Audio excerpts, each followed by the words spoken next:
Sustainable gardening. Now, many of you wonder, what is sustainable gardening? What is it? Why do we care? What are some of the things that we think about? And we were talking a little bit just earlier about food gardens. So we're explaining food gardens. When I think of sustainability, I think of a number of things when I'm designing. You can see a little picture of a design. You can see what's important to me. Food, But I think about the use of resources. Resources are limited. How can I best use them, including my energy, right? Because I'm limited resource, and one of these days I'm just going to break down. So how can I use my resource to get the best garden I want? I like to recycle a lot right on site. I think about my biodiversity. I'm on the interface of the forest. I live in peachland. I have been on evacuation alert. So these are some of my environmental areas. So we're going to encourage a range of plants, mixing it up, minimal soil disturbance. So you'll see some of that throughout the presentation and how you can do that.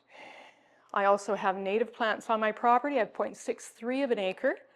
I asked some people to just reflect, how big of a garden are you? How big do you want? How much work do you want to do?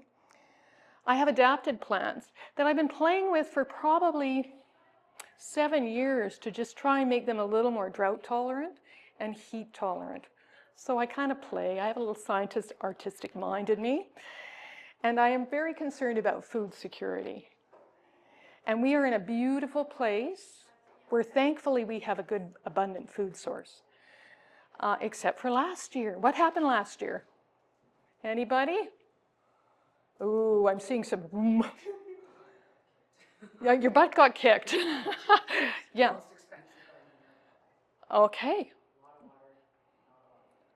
A lot of water, not a lot of production. Our tree fruits? What happened to our tree fruits in the whole valley? We had a polar vortex and no fruit. Guess what? I had some cherries. I had some plums. Okay. I was very, very thankful. So I think about that and I think about where we live. And also, because I'm on the interface, and many of you, how many have been on alert, evacuation alert? Okay, there you go. How many have been evacuated? Okay, there you go. Wealth of knowledge. So how can we design, think about these things, and try and get a good garden that's productive, that feeds us, that feeds the pollinators, whatever. Okay, challenges. What do you think some of the challenges in the Okanagan are right now? We just talked about one. Water. What else? Temperature. Fire. Anything else? Yeah. Quality. Pests, yeah, we had pests. Anything else that you think are our challenges? Because when you think of sustainability, the big thing is, how do you address the challenge? This is where we live. It's a beautiful place, but it does have some challenges. And if we want to garden, how do we respect those? And how do we adapt to them? So we are learning. We don't have all the answers. We are learning year by year. And so we have to just sit and watch what's happening and adapt our practices to it. So you've mentioned tons of these. So water availability, wildfire management, pest and disease management. Longer seasons, more hatching out of pests, more diseases. Nutrient management. What are we doing to our soils? It's a living system. All those microbes under there are, just because we can't see them doesn't mean they're not living. They're living and they're actually making nutrients and helping the plant uptake nutrient. So, and as you mentioned, extreme temperature impacts and more fluctuations high and low. Okay, water. This is a beautiful picture from the Okanagan Water Board of water use in the valley. I hate to tell you this, if you haven't heard it already, we are water stressed. Why are we water stressed? We get our water from the mountains, from the snowpack, it melts, flows into the lake, maybe about 5 feet a year.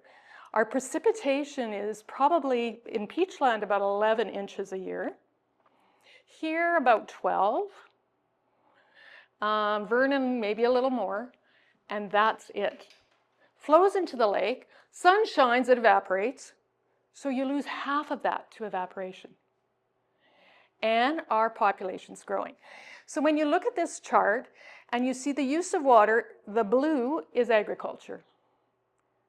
Now they're trying very hard to make more sustainable use of water, and they're coming up with all sorts of really interesting designs. You know, like micro drip, evaporation systems. They're doing all sorts of interesting things because they're losing fruit, they're losing vegetable because of the extreme heat and cold. So they're trying to think of ways to do it and to have less evaporation and more efficient watering. But the 12% there in the orange is us. That's just our outdoor use. In the light blue, that's our water use in the house. You can see in the summer months, so May, June, July, August, September, we're using quite a bit of outdoor water. So the challenge will be, how do we use it efficiently? How do we make our soils uptake water better? And how do we ensure we have less evaporation? Any questions on water? Anybody feel we're not water stressed? Yeah. Okay, water. We have water restrictions. We're on constant water restrictions. So you have to follow your bylaws in your community, and we have everybody in here ranging throughout the valley, so it changes. There are 100 water providers in this valley, and they have to coordinate our needs, as well as agriculture, as well as the lake, as well as animals, as well as sending it south to our neighbors. So there's lots of things that they have to think about, and it's hard to coordinate that. But they have this system called, you know, when they implement restrictions, they're for reasons. My mother used to say to me when she was an old gardener, I need to water my blackberries, and it wasn't her day. And I'd say, well, Mom, can I take out that bucket of whatever water that you're using to do the potato peels? And she'd look at me and say, yes. But she was a girl who grew up on the prairies. They didn't have much water, and she grew up in the Depression. So she knew the value of water. We can use timers with rain gauges, micro drip systems. Depth should be timed and tested. So you know when you're out in your garden and you dig in and you go, gee, I don't know how fast that water is going down, and you pour a whole bunch of water into your hole and you time it. How fast is it going into the soil? How deep does it go? All these things you need to kind of think about. How many have irrigation systems? Quite a few of you. Okay, my irrigation system is me. So I try and be as efficient as I can. I try and group plants together that need the same amount of water. And I try and capture and reuse water. So on Sancti, which is my property, I had an old farmstead. I built on an old farmstead. Guess what they had on there? Any guesses to capture water? Huge 5,000-gallon cistern in cement. So I went, thank you, that's staying. And actually, when it's really dry and we're down to 1 day a week of water, I will save all my water. Like I'll do my vegetables in a bowl, and I'll take it out and I'll put it on ones that are looking at me and saying, now I need more water. And so that's just a different way of thinking about water. Now, when I said, we're going to dig down and we're going to figure out, this is from the BC Management Irrigation Guide. If anything you go away with today, water slow, water deep. Okay, look at these, cabbage, cauliflower, cucumber. They're shallow rooted, but they go down 1.5 feet. Their roots, when they're mature. So just before picking the vegetable or the fruit. Medium, look at this, 3 feet. Beans, beets, blackberries. Feel free to take pictures, do whatever you need to do.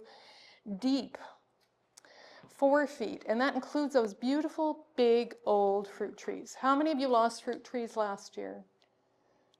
Oh, you're blessed. Many, many fruit trees, the old varietals, those huge, beautiful trees, died because of that cold spell and drought stress. So slow and deep. Plants don't need that much. They only need about 1 inch down to that depth a week. Vegetables, 2. And when it gets really hot, I kind of like to have 2 inches, hence the reason I have a 5,000-gallon cistern, because then I have the water to give it to them because food's important to me. Okay, how much water? Now, somebody mentioned mulch. Who mentioned mulch to me? I can't remember, but somebody mentioned mulch.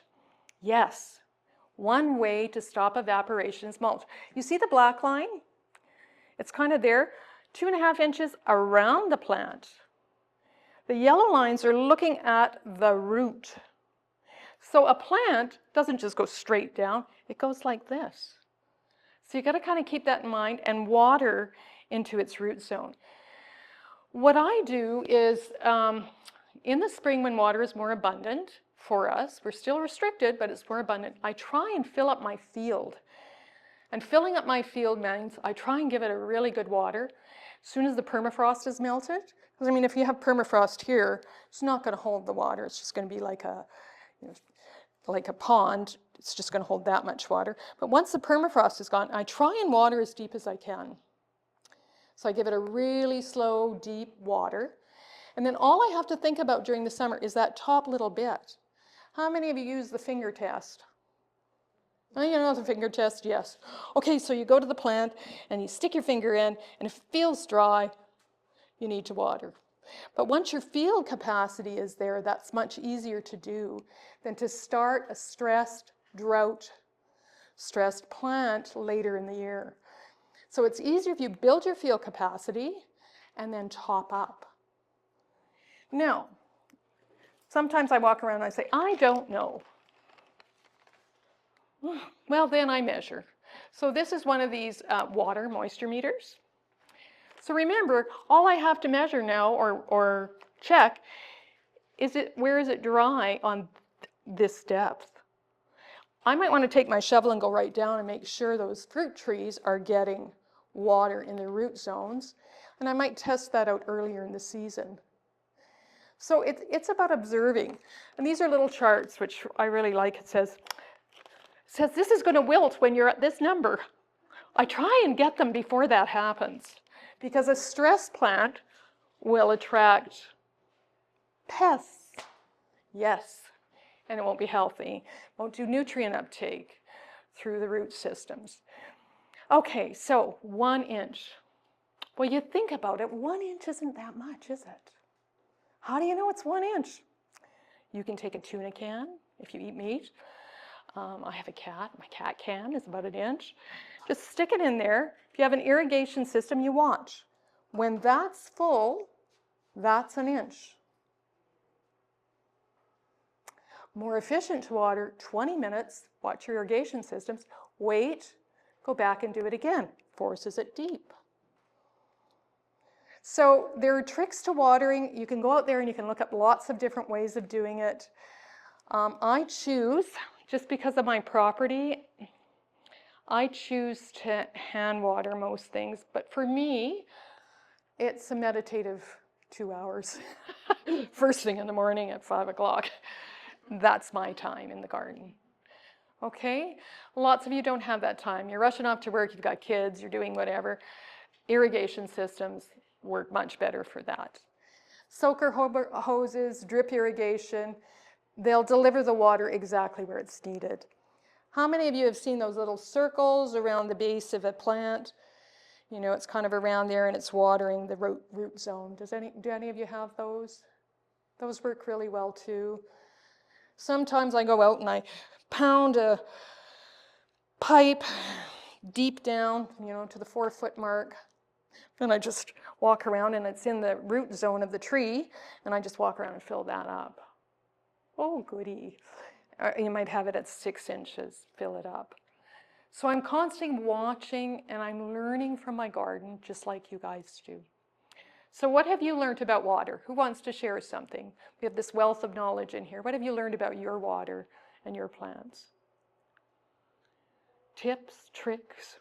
We'll take them all. Anyone? watering more frequently as the temperature rises. So when you start at the beginning of the season, you get away with watering once a week. When it's really hot, you might have to up that to 2, sometimes 3 times a week when you get above 35 degrees. And also when you get above 35 degrees, a lot of the plants shut down, Mm-hmm.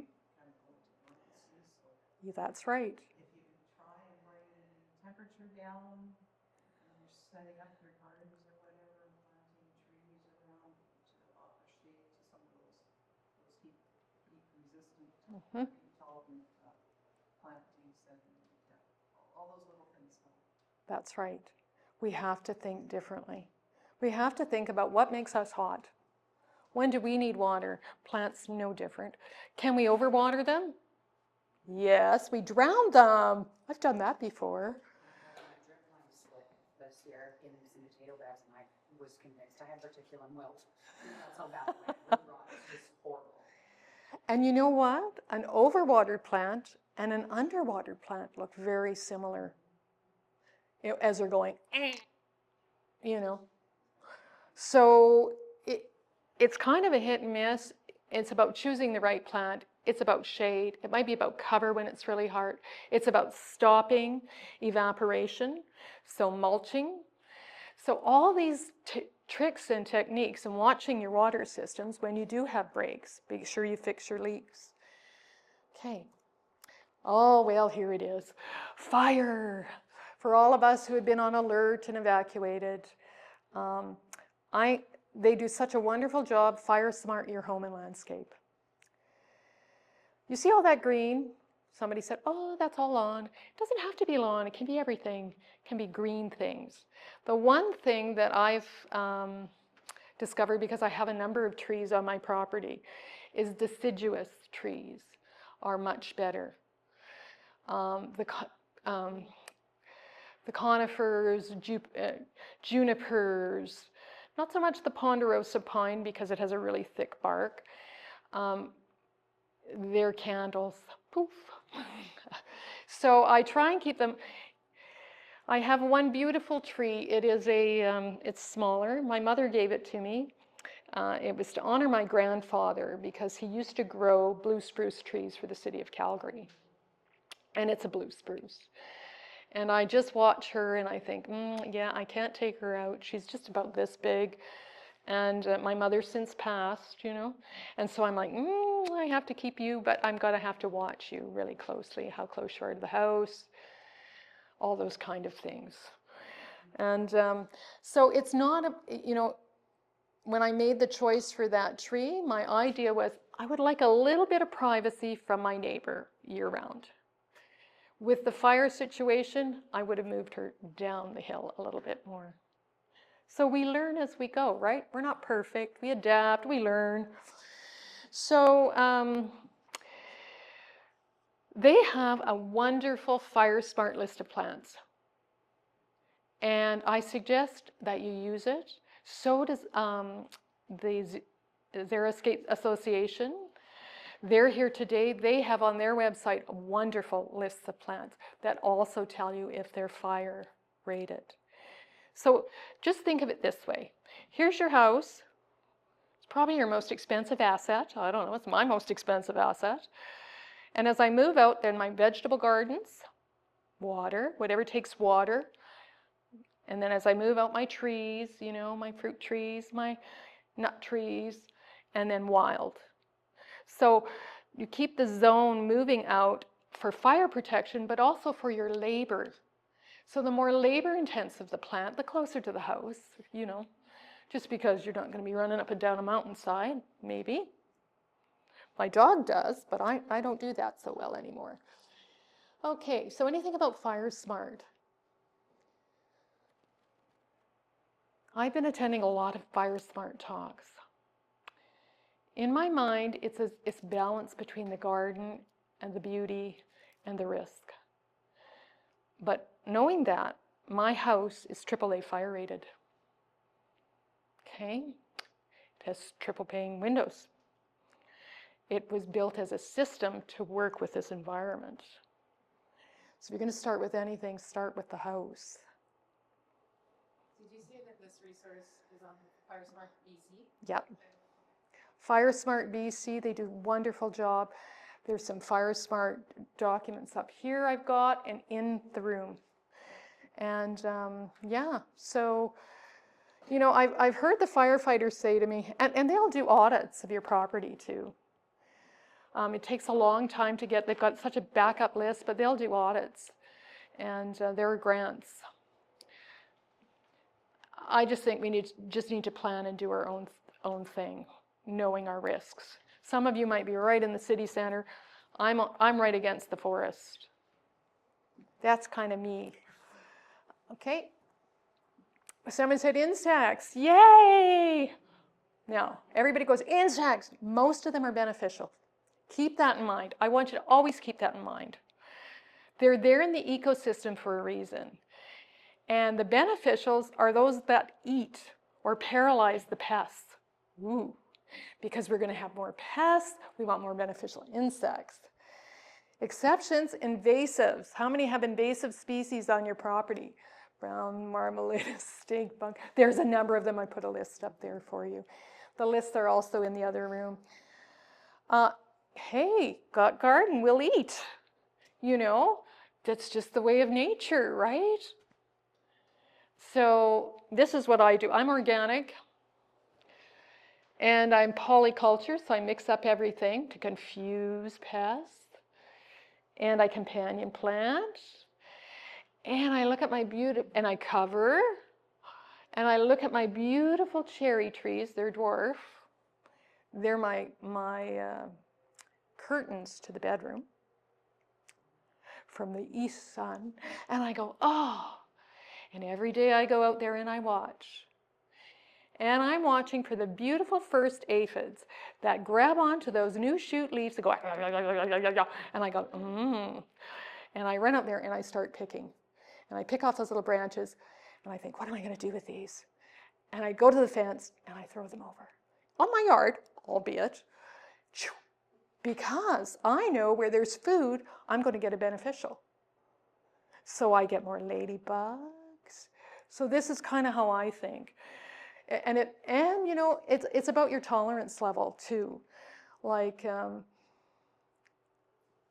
yeah, I had some spider mites and I went, oh, you know what, you're really bugging me. I'm watching you for a while, but now you're really starting to bug me. So you're going to town, now you have to move, and I'm spraying them down, right? So it's about your tolerance levels and what are they eating. But I like beneficials because the bugs come in, the birds come in. The bees come in. My neighbor Joe has honey. He's got 9 hives. He doesn't have any flower. We work well together. I have flower right from now. The pussy willows are blooming. And right till probably first snow. Because I want to keep those species in my yard. And Joe has honeybees. They're competing with natural species, so I need more flower, right? And then Joe gives me honey, and I'm happy. I have my honey, and the bees are happy. And hopefully the rest of the 350 species of bees are happy. So I always leave out little bits of water for them because, as you said, it's hot, dry. How are we helping them? And 90% of the flowers require them for pollination. 90%. No bee, maybe no food. Makes me nervous. Native plants in the outer yard, and they're just, they're all over everything. How many of you have lots of bees in your yard? There you go. What do they like? The bumblebees come first for the lilacs.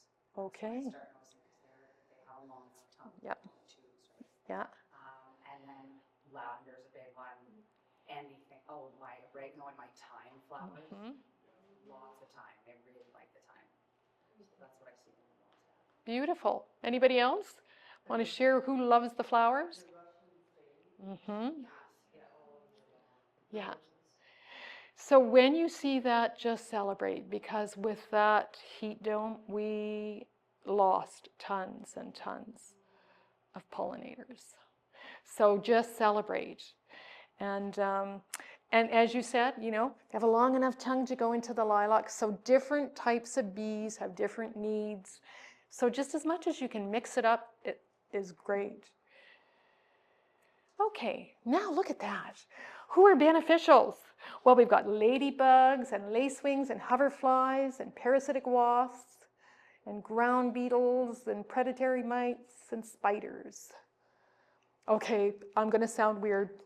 I bring in all my tropicals into my sunroom for the winter, and I also bring in some spiders. Because when eggs and things hatch out of those, I put water and soap in the pots before I come in. But I know in the spring something's going to hatch up, and I love spiders because they take care of it. So spiders are pretty efficient. But look at the plants. Tons of them are herbs.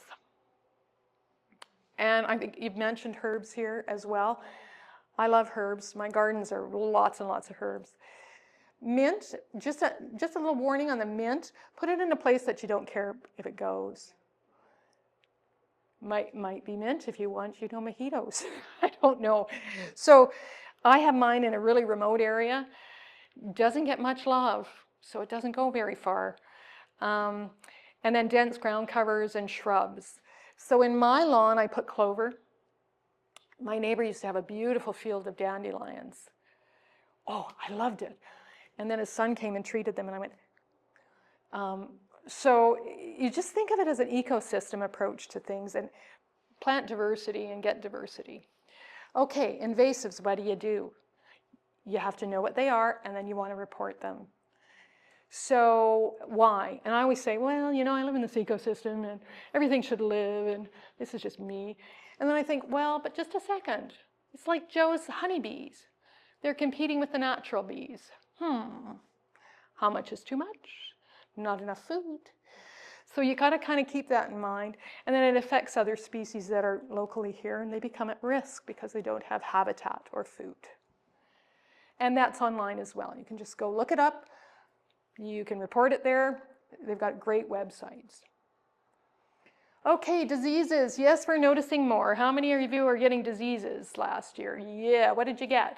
I don't even know. I gave up after a while. I was so frustrated. One tomato per plant. I definitely get powdery mildew every year though on my squash.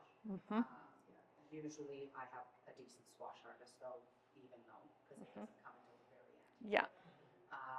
I had aphids out of control last year. They developed my kale, which is like the kind that doesn't get affected. Like I specifically had resistant kale, and it made it all the way through to the very bitter end. But yeah, I definitely had those two problems. Anyone else? What are you getting in your gardens? I would say more of everything. As the climate changes, as it warms, we will get more of everything. And so using, integrated kind of systems, trying to catch things early. I run out there and I say, powdery mildew, and I'm picking off the leaves almost immediately. It's like what I do with the aphids, because if I leave it too long, it spreads everywhere. Thank you for coming. So there's a number of things out there. You just have to keep on top of them and treat them. You can go online to learn how to do that. You could take a whole week class on that. So I'm not going to go into the details of what you're going to do with them. I tend to pick off, not put them in my compost. I'm worried a little bit about leaf growth or like leaf street. Yeah. This is my first year having a garden. We've just moved to Kelowna. Yeah. My dad up the road has a peach tree that has had leaf growth for years. And you can spray for that. The time, I find of the spray, the spray applications, and I have a little friend, it's called elm beetle, which was decimating some of my elm trees. And so I did have an organic treatment put on it. You can spray for those, but the timing for everything seems to be wonky. So I'm asking arborists and I'm asking sprayers, what are you noticing further south of me, and when can you get in here? Because they seem to be emerging earlier. So spray applications are really important, but the timing of those applications are important. And if we're having an earlier spring, so you don't want to waste an application on something that's not going to work. It's money, right? I have raccoons, bears, coyotes, all sorts of little critters running around, a cat and a dog, rats, deer, they're always in my yard. But what I did was I fenced off their normal trail. So they're still allowed on the yard, it's in the native area, but not on this side of the fence. Deer are opportunists. Everybody says, what am I going to do about a deer? Any suggestions? Electric fence. Fence. They don't tend, like I'm on a hillside too, they don't tend to jump up the hill, which is good. Fence, they can't jump up the hill, and high enough. And also, I leave some things out in the wild for them that they like. And they do, and I don't mind if they prune my lilacs a little bit. I'm like, oh, well, whatever. And I find that the mums and babes go up the mountain for the summer. When they're ready to have babes, they're gone. And so it's really that spring and fall time for me. And you have urban deer and all sorts of little friends. Soil health. Okay, let's talk about soil is life. We've talked about that. We've talked about minimal disruption. Enriching it with manure, cow manure. All the research I've ever done shows enrichment with cow manure is better for fertility.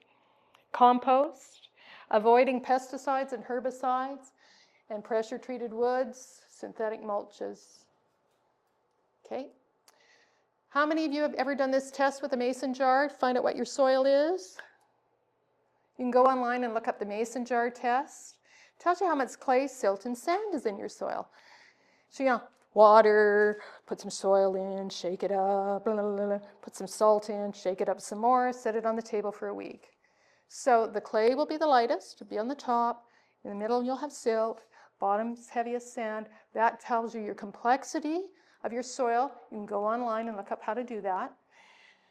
And then why is that important?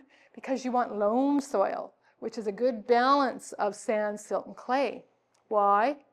Water retention, nutrient uptake, good drainage. You want to compost. How many compost here? Excellent. Okay, you're the experts on the compost. There's also fill a bag right out the door so you can get some. I have vermicompost, and the reason I do that, and I compost in place, is because that raccoon that you saw knows how to get in there if I don't snap the lids, little stinker. So, and eats the worms. So you have to kind of outsmart them. But I love compost, and that's what we recommend as Okanagan Master Gardeners to really enrich your soils. You can get it at the dump as well, Ogo-Grow, Glen-Grow, truckloads. Yes, yeah, it's been tested. And I'm organic, so it's even got organic certification. So Ogo-Grow has human biosolids. Thank you. I'm looking at it for a nice word. Human biosolids. The Glen-Grow is the clippings from plants and trees. Okay, so why? Compost is when you mix it into the soil. They mix the compost into the soil, but the mulch is the layer you put on top. But it could be the same thing. It's all compost. Improves soil, makes it a better structure, helps with releasing of nitrogen, water, all sorts of things. If you go away with one thing, compost, compost, compost, mulch, mulch, mulch, and irrigate efficiently. Yes? So, when you put the compost on, what about no-till gardening? Yeah, and I'm no-till. Yeah, so, yeah, leaves fall. There's another layer of nice things. I mow my vegetable garden. You're look at me, crazy woman. I mow it in the fall, and I leave all the clippings on. So you don't dig the compost into those? You can if you have really deficient soils, but I don't. So that's why I said just fork it into the top 3 inches if you're going to do it, and then start layering. Don't touch the plant with it, though. Okay, because what happens is you can get root rot. So just go around the plant. Here's the plant base. You're just around it. Okay, right plant, right place. We say that, master gardeners say that all the time. Pick the right plant for the right place. Got to know the sun requirements. Is it windy? How much water does it need? Where are your cold spots? And there are tons and tons of lists. But here's what I say. Only plant what you like to eat, smell,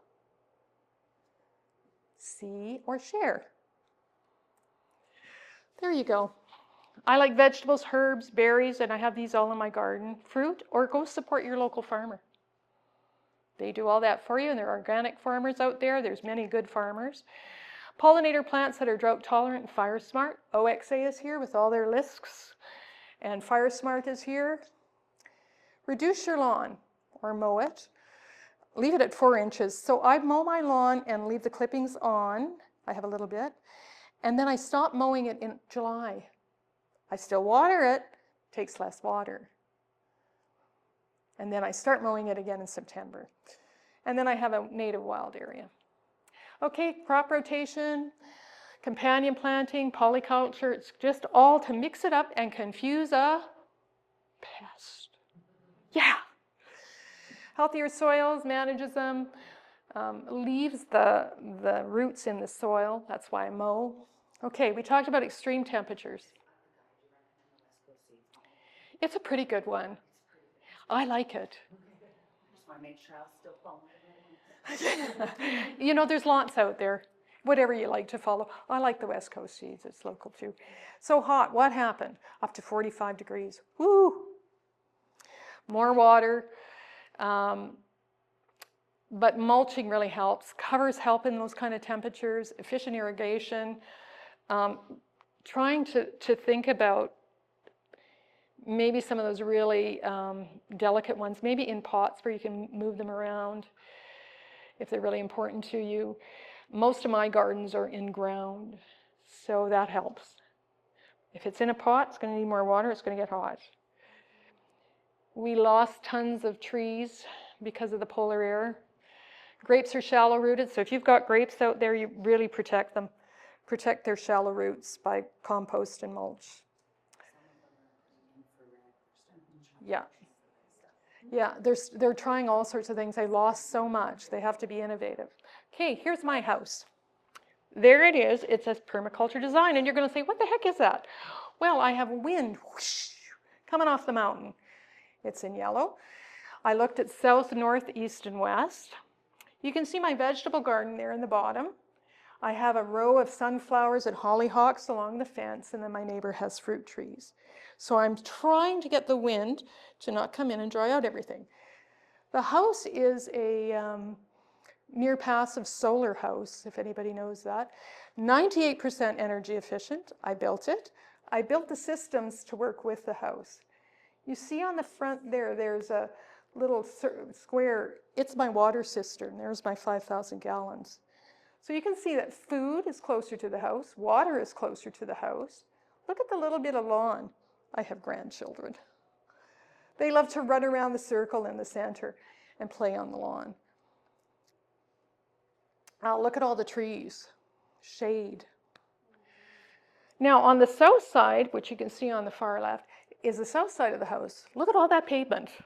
There's a pool. As I said to my husband, yes, you can have one, but it's for fire safety, because the real risk for me is that coming up the hill, the fire coming up the hill, and I have no supplemental water. I also grow lavender, so I have about 450 lavender plants. I'm a goat on the side of the hill cutting lavender. If it's a bad season for pollinators, I don't cut. I leave it for all the pollinators. I share. Sharing is caring. And there's the design. Water retention, no dig gardens, swales on my slopes, cover crops. Guess what my cover crop is? Come on, you guys can guess. Lavender! 450 plants. Vermicompost and composting in place. Just mowing the lawn and mowing the garden. Native and xeriscape trees, shade, mulch, and then I cover for pests. So after I pick off the aphids and I say, oh, who's coming next? I know I can't, they're going to affect my cherries, so I cover the tree with a cover. And I have a small tree. I don't have a huge tree, right? So I do what I can do. Okay, here's some of my plants that I have in the yard. Sometimes my yard's in the Art and Garden Show in Peachland, so you're more than welcome to come to that. It's, yeah, it's just about how to live sustainably. Take pictures of those babies if you want. And there's herbs in there, and I have tons of herbs. Now, why? Why do I do this? Well, I have grandchildren for the next generation. And I live with nature. I don't fight her. I figure I'm part of it, and one of these days I'll fertilize that soil, so it's all going to be good, and I do it for that reason. So here's what you might want to check out. These are some really good resources, but make sure your garden fits you. And that's what I want you to go away from. A garden's got to fit who you are and what you value in life. Now, here's me. I'm a yoga teacher too, so you know, you're constantly doing this in the garden. How many of you are like, nee, nee, nee, nee, nee, nee, nee? Okay, here's a little trick for you to be able to be doing this all day long or cutting lavender all day long. Just do a little back bend. Or lay on your bed in the morning and just lay on your tummy. And that will counter it. So look after you. Now, are there any questions? Is there one lavender that's easier to grow than another? I have English lavender. And I've been propagating it to be really good in this environment. So she's been doing really well. And you know, I don't baby them. Nothing gets babied in my yard. I like English, yeah. But you know, you can try any, because you're in your own ecosystem, right? Yeah. And see which ones you like the best. But I'm an aromatherapist, so for me, if I'm doing distillations off them, it's culinary, the English, and I can also get a good distillation rate. So I think of it a little bit differently, yeah. Yes? Yeah, we're thinking of having our garden be fallow pretty year, so we're going to rehab the soil. A good cover crop, we've heard Mustard or radish. mustard or radish, this thing last. Pea, and you get some food. So pea is a nitrogen producer. So if you're enriching, you know, and then you can just go mow it and lay it down and put some compost on top, right? So you've got the green and then the compost, and it'll just all decompose. Vetch, but vetch I don't particularly like. Clover, I use clover in my garden as a walkway, because you saw my garden. This is my vegetable garden. Oh yeah, where's my walkways? And I don't want to compact my soils. So I run rows of lavender, and then I can cut them out and move them around, right? So I try and make it a little bit simpler. I've tried straw, and decomposes pretty darn quickly. Pea gravel, I have pea gravel in my yard as well. So whatever, I was going to say, if you're going to leave it foul, you got to water anyway if you're putting in a crop. You might want to put a winter crop in, but just make sure you get it before it gets really deep. We do that in the community gardens, but we have shallow beds, and I had to go in and dig out one, and I was like, whoo, the roots were like this big. I was like, so just get it early enough, you know, if you're going to turn it in. I like no dig because my mother was 90 and she was still gardening, and I was trying to figure out ways to make it easy to garden your whole life. Any other questions? Any other shares you want to share with us? Some tidbits of things that you like and garden wisdom. West Coast Seed Company has pretty good resources for cover crops for home gardeners. Wonderful. And they'll tell you like which type is when you should plant it, and then for what use, and what's easy depending on whether or not you want to dig it into the ground, stuff like that. Yeah, and Make Water Work too have a whole bunch of resources. Everything's online. Use your government publications, use your local seed suppliers. They have wonderful, wonderful pieces of information out there, and you can read them at your leisure, right? And someone had a question, should I be planting right now? Well, it depends on where you are. Cold crops, we mentioned peas. I plant my peas though because I'm about 150 feet above the town of, I'm on the hillside, town of Peachland, about mid-April. I'm watching my trees this year and I'm thinking I might do it a week earlier. But, you know, it's kind of watch what's going on around you and just sort of do a little test, like play. Warm crops, definitely not. Broccoli, peas. And at the community gardens, I did an experiment with the kids. We planted in the fall the cold crops. And I said, we're going to do an experiment. We're going to see when they start to come up. So see how many birds ate what and how many survived. So it'll be fun with the kids. So I mean, you know, you just have fun, you play, right? Any other questions, concerns about sustainability? Yes. We have inherited a garden, Mm. and so this will be our first year trying to make something out of it. Mhm. I can see where they put plants last year, and tomatoes in a certain area, and I see a trellis in another area, so I suspect peas were over there. On one hand, I think, should I plant in the same spot because it's shown that that was beneficial, or is that, have those plants maybe been seeking the same nutrients out of the soil, and I should be maybe switching them? Yeah. We rotate crops to confuse pests and to have better nutrient movement around. So if you think leafy, and then you might have fruit like your tomatoes, whatever. Year one, you might put leafy here, and then the next year, the tomatoes and things might go there. Because I have a polyculture garden and I mow it and I let it go to seed, they kind of do whatever they want. And I've done this experiment at the experimental farm with the kids. They did inch by inch planting. Oh, you know, they measured it all out and they did inch by inch. I'm like, oh, yay, kids.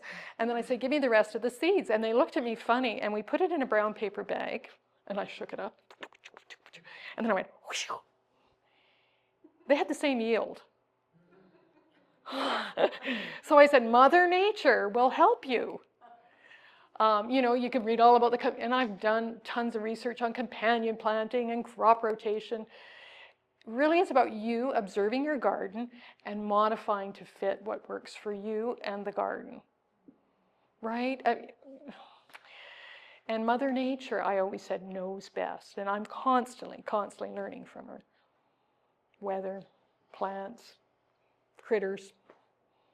Any other questions? Yes. Well, wonderful, and you have all these people too, you know, new gardener, we're so excited. There was one section of one of these garden beds that had carrots that stayed in over winter. And I've just kind of taken a shovel and chopped them up. Oh no, you could probably eat them. Oh, they were some that were a bit spongy. Okay, the spongy ones. No, don't eat the spongy ones. In your compost. Yeah, and people are worried about rats in compost. Just remember, a rat can get into that size of a quarter. A mouse, the size of a dime.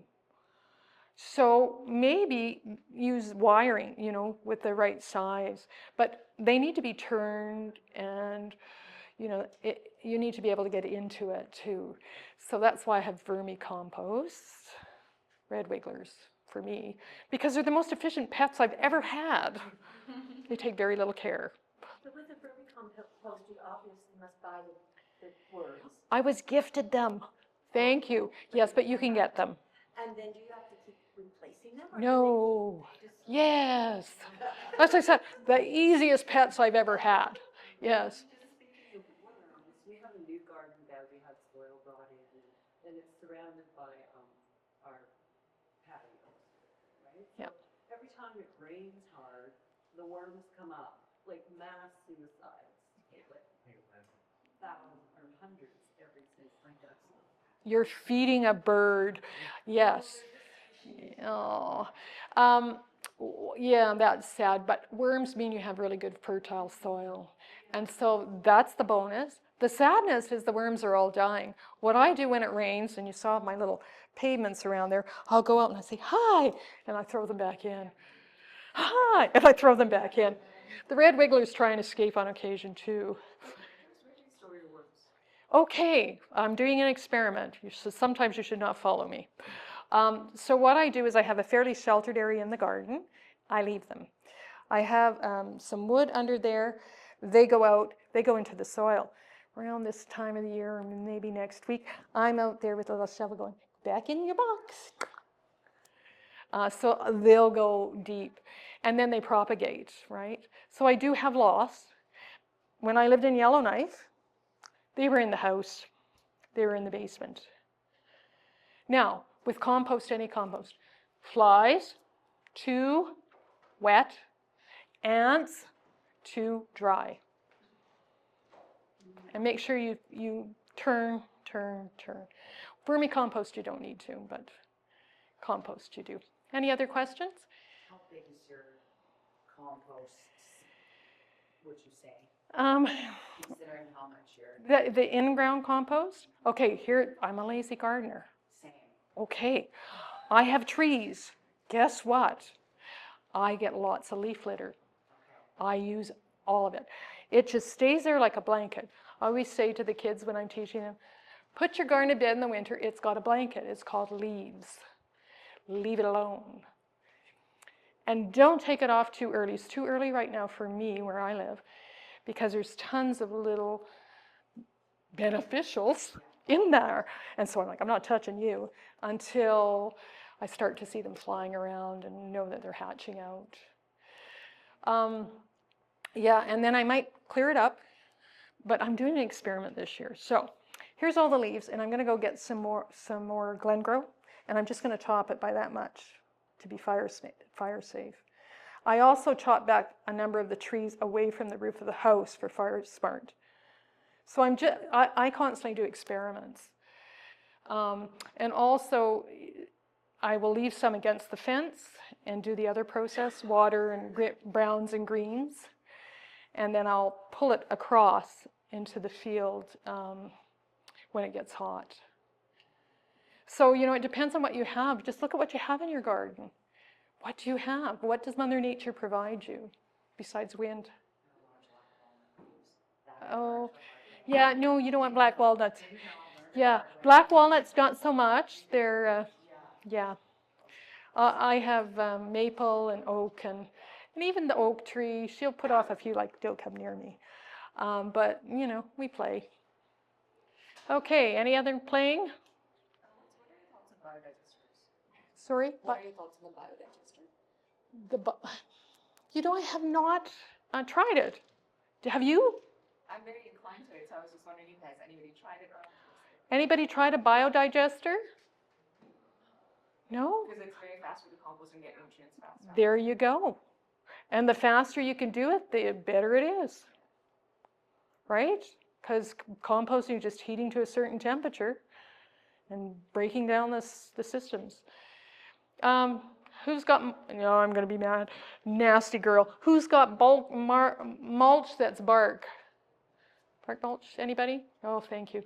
Well, here's what, good. Here's was an experiment. I was kind of talking to the fire people, and I said, why can't we just put like Okanagan or Glengrow 2 or 3 inches on top of it and let it just biodegrade instead of remove it all? Most of ours is already broken down. Oh, It's already okay. turned into really good soil. See, there you go. So why do you want to remove it, right? So this is me, and I'm kind of thinking about things that I'm like, why can't we just cover it? It'll continue to biodegrade. So you'll be in a good experiment if you're doing that. So not bark mulch. No. What other mulch is this? Glengrow, Okanagan, mulch at your local. You can use many things. I like compost as a mulch. I like crop covers as mulch. The more you plant, like my lavender, covers the soil. Nope, not unless you compost them. It's just for fire smart. Anything else? And remember, okay, fire smart. I learned this and I thought, this is amazing. When you're walking in your garden and you're watching the wind and you see where the leaves are gathering and swirling around, that's where the embers will go. So embers cause 50% of the fires. So always keep those areas clean. I learned that. I was like, whoa, that makes my job easier. Okay, anything else? All right, thank you very much for coming and sharing. We appreciate it.